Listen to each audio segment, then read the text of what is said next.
What is up, everybody? Random Random Man here, aka RRM, bringing you another rapid movie review, aka RMR, and it is for Venom: The Last Dance. Now, the plot of this superhero film follows our titular character and Eddie Brock, both on the run. As circumstances tightened, they are both compelled to make a choice that could end their symbiotic relationship. Brock and the voice of Venom are both portrayed by Tom Hardy, reprising his role here for the third time in this sequel, and he remains to be a bright spot of this unconventional trilogy. The relationship that he portrays between both of these characters has some genuine heart by the end, and with all the physicality that is required of him to play these two, I think that makes for some of the more entertaining moments of the film. The same cannot necessarily be said for everyone else in front of the camera. It was nice to see Peggy Lou come back as Mrs. Chen to round out this trilogy, but another returning player from the last film, Stephen Graham as Detective Mulligan, is really wasted here. Among the new players, we have Chiwetel Ejiofor as a general, Juno Temple as a scientist with some backstory, Andy Serkis as this villainous character Null, but all three of them really don't get much in the way of having us give some more context aside from the general conflict here.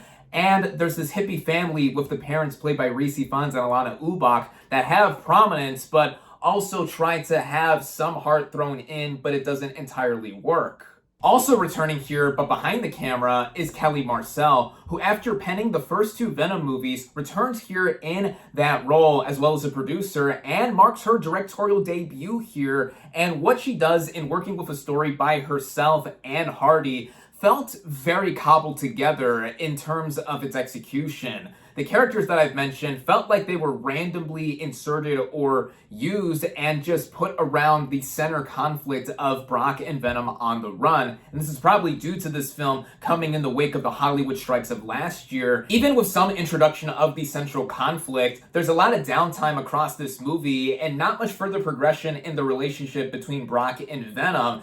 And when the action does come into play, some of it felt pretty routine and rudimentary, aside from what does come in the third act. When everything does come to a head in Area 51, there are some genuine thrills to be had and has the best action that I've seen in this entire trilogy. But prior to that, it is all bogged down by an uneven focus with the vision in the limited story that it's trying to tell, as well as on a technical front, it not having much in the way of that either. The way it looks with its cinematography is pretty dark and dull for a lot of moments, even once we get to the Las Vegas sequence. And the visual effects that accompany all of the action with its blocking and just seeing how they are used on the screen are subpar. There is some credit that I do have to give in terms of how the movie is paced, as despite it not being cut together that well, it runs before the end credits at just over an hour and a half. So it is efficiently spaced out. The mid and post-credit scenes are not worth staying for, and it further made me think about who these movies are for in the first place. I've only ever seen now this whole Venom trilogy with these Sony Spider-Man-less films. I skipped out on Morbius and Madam Web. I'm for sure gonna skip out on the upcoming Kraven the Hunter movie out in December. And with the reflection on this Venom trilogy as a whole, the first two movies are pretty interchangeable to me in being meh, and now with this third film thrown in,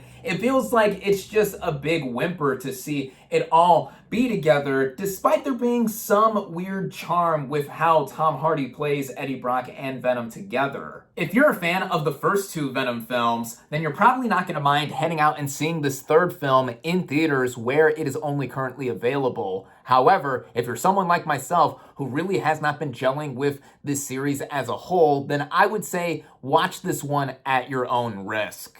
With that, my final verdict for Venom: The Last Dance is 2.5 out of 5 stars. Thank you all, as always, for watching. Be sure to like this video, comment on what you thought of Venom: The Last Dance, social media links in the description, subscribe to my channel for more, and I'll catch you on the next movie review.